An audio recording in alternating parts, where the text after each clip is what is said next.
Thank you, Your Excellency, Madam President of the Law Society of Kenya.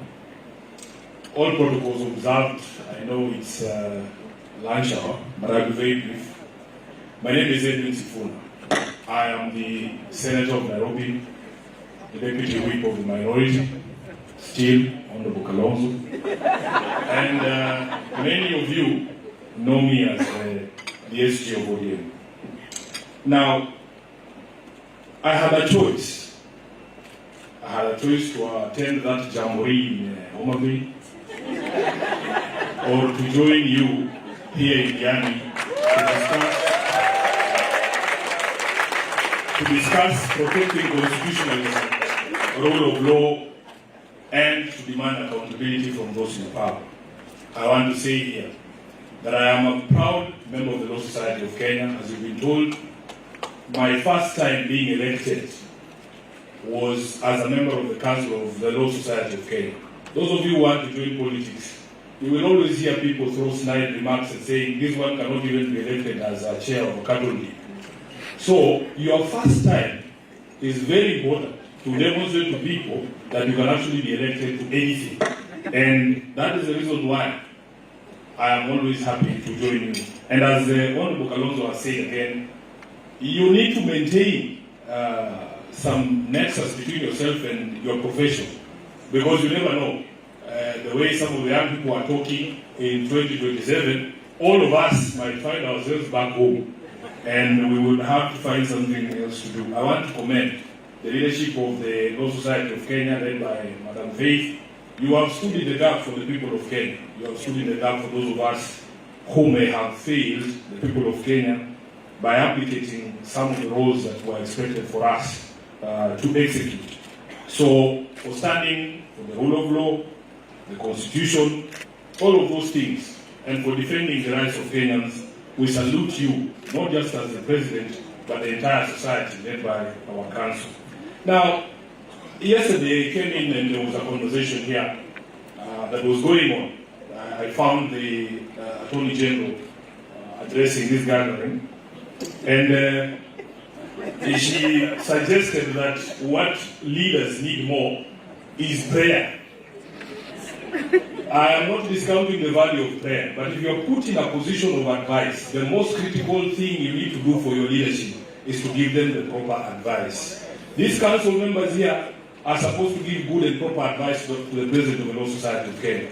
The Attorney General is supposed to give proper advice to the President. And the murmurs you are hearing in the hall is because many of us at the back there were shouting, you are preaching to the choir. The people who need that advice are not these lawyers. We know what the law is. We know what anticipatory bail means. The person you are supposed to be speaking to is your boss, because he's the one who doesn't know what anticipatory bail means. So, I hope she understands. She understands the concern that we have as a people, as lawyers, with everything that has been done by this administration to claw back on the freedoms and gains of the people. She spoke about anticipatory bail. She even tried to suggest, I don't know which era her mind slips to, that there were some, offenses that were not bailable. That is something we left back many years ago. And I hope she would also address herself to this thing of Kamata Fridays and pre-trial detention applications by the Office of the Director of Public Prosecution here, which is being used by the Director of Public Prosecution. My understanding of your role, I think it is Article 157, that in the execution of your duties under the Constitution, you must have regard to two things: the public interest in the administration of justice and the need to prevent and or avoid abuse of the legal process. Now, when you sit in office approving these charge sheets that are being manufactured in the police stations, do you ever lend your mind to your responsibility to us as the people who are being charged with some of these offenses that Honorable Kalonzo has spoken about? The Office of the Director of Public Prosecutions, and I will say this without blinking, is a weak link in the fight against abuse of power in this country. You have a responsibility, when you are approving that charge sheet, to remember that it is you to prevent abuse of power and process in this country. So we are here to call you out as well and tell you we are not very happy. The Chief Justice of this republic gave us a history of these rights. You know, people always forget that everything that has been put in the Constitution is drawn out of the experience of Kenyans with previous regimes. There is an experience which, in fact, I always refer people to the CKRC report. You will understand the why. Why are these things framed in the manner that they are framed in the current Constitution? So, I always go back. If you want to understand the frame of mind of Kenyans, why they say the DPP needs to also prevent abuse of process. Because there was a prosecutor called Bernard Chunga. Everybody remembers Bernard Chunga. Maybe the other ones might not remember. Yeah. So, there is a historical context to some of these things. And the CJ took us through that history. And she spoke about corruption as well. And she asked, who is this that is bringing corruption to the judiciary? We in Parliament have also been accused that we are rent seekers, that we go to ask people for money. I want the President to tell this country, who are these people who go and ask his cabinet secretaries for money? They are his cabinet secretaries. Who are these people that ask governors for money? Let them tell us. Let them tell us. To make blanket accusations, and I want to say this. You see, personally as Sifuna, I had taken a public position on Gachagua way prior to the impeachment. Are you telling me you paid me to do something I already wanted to do?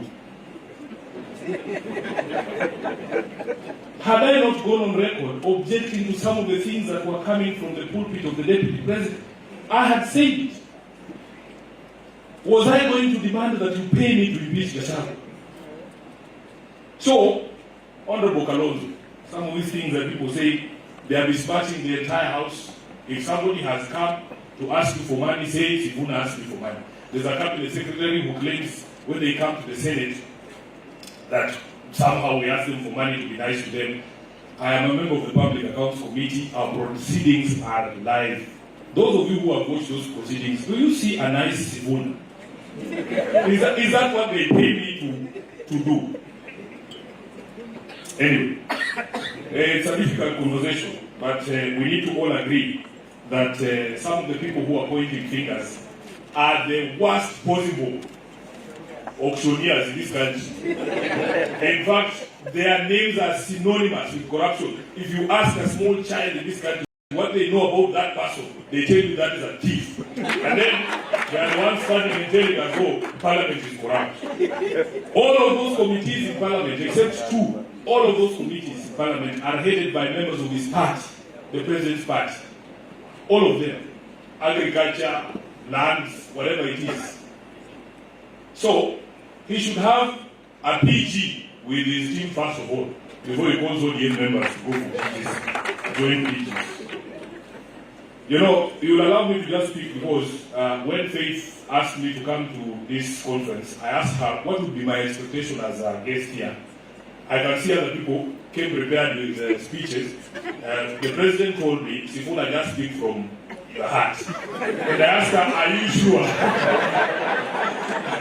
Are you sure that you want me to speak from the heart? But she has allowed me to do that. I just want to make some concluding remarks about some of the things that have been said today. First of all, Dr. Okello, I admire his courage. And I can assure you, Dr. Okello, that you will see a few Subarus. Because these are people who have very thin skin. Very thin skin. These are not guys who you will see. Dr. Okello works in the legal office at the Senate. You will see a disciplinary letter next week. Because the people we work around, they have such thin skin, they cannot take criticism. But today, I want to applaud his courage because he has spoken about a broken system and a broken promises. When we look at the, you see, for me, the solution is very simple. Kenyans must go back to ask themselves, what sort of government did we want? What sort of government did we want? And I've made it clear that all these people who talk about shiny things, railways from here to Malaba, how many markets we are constructing, those are not the people we are looking for. The aspirations of Kenyans as far as government is concerned will be found in the preamble of the Constitution. he talks about an aspiration by all Kenyans for a government based on the essential values of human rights, equality, freedom, democracy, social justice, and rule of law. So all of these people who are claiming they want home government in 2027, if you do not fit that mold of those 6 essential values, please, we are not what we are looking for. Are we together? Yes. There is already a manifesto. There is already a blueprint for the government we want to establish. No roads, no markets, freedom, respect for humanity, for human rights, respect for democracy, social justice, and rule of law. Honorable Kalonzo, I am a believer in separation of powers. I have refused to go to the seat of the executive, and this is one of the criticisms I hope the CJ will share. One of my criticisms of her is that sometimes she forgets that she is a head of an institution, and you must protect the image of that institution. Don't allow yourself, even perception, don't allow the perception that you are subservient to the head of state. Don't go to his house. That's what I'm saying. Don't go to his house. If you have to meet as a head of government, choose a place where that physical separation, Honorable Kalonzo, between the two arms of government can be maintained. And that is the reason why Sifuna does not go to State House. And by the way, constitutionally, I am the supervisor of the executive. They come to me. I don't go to them. I am a believer in the rule of law. And I will tell you a story. Recently, there was a governor who was brought before the Senate for impeachment. If you look at those impeachment charges, all of them originated from the County Public Accounts Committee where I sit. All of them, including the hiring of more than 60 advisors and so on and so forth. They originated from a session of the County Public Accounts Committee. I was in that session. So, I believe in those charges. But there is a High Court sitting somewhere in, I think it was there, that has said all the proceedings in the county assembly are null and void. It's not that I don't believe in the charges, but I am a lawyer. I am an advocate. I swore an oath. In fact, the judge in that case was so gracious as to say they were not going to stop the proceedings in the Senate. They are leaving it to us to exercise our minds on the space of constitutional institutions and the respect for the rule of law. What do you think Sifuna does? Yes. We say you can argue whether the order is flawed, and I saw some of my senior colleagues in the profession coming and telling us that there are actually orders that we can ignore. Can you believe it? Can you believe it? So, despite my feelings about the charges and the guy generally, I have a responsibility because some of us take oaths very seriously. We took an oath to defend this constitution. And I agree with those of you who are saying we need to go back and reclaim our country. Now, let me conclude. First of all, Justice Lenaola, I think, has painted the true picture of this country, who we are. I have had some political leaders claim that, we are in Africa, and that in Africa it is very difficult to remove a sitting president who is looking for his second term. He forgets there are people like Lenaola who made history by annulling a presidential election. Kenya is not like the rest of Africa. We are not the rest of Africa where these things happen. You understand? So, don't tell us about Uganda. Sure. Are we Uganda? Are you saying that? With all due respect to my friends from Uganda, we are not Uganda. So, Justice Lenaola and your team, for that courage to demonstrate that Kenya can be different. Kenya can be different. We don't have to be like the other African countries. We want to remind these people that on the day that Kenyans speak, all this bravado you see, Senior Counsel Gideon Mugai, the good thing with me, I have the benefit of being in the exact same position that the people are in power, who are in power now, are in. We were the ones making all those statements of bravado, deep state, and putting up brave faces saying, oh, tutakuja tufagie ngosho moja. Wacha azunguke, sisi tukiingia mambo itakuwa tofauti. They are in the exact same position. We have been there saying, oh, this is deep city. What the experience of 2022 taught me is that you, as the voters, are more powerful than these people actually imagine. You are more powerful. And never see that power. Never see that power. I have every confidence that when Kenyans express themselves, there is nobody who is going to be able to overturn the will of the people. Lastly,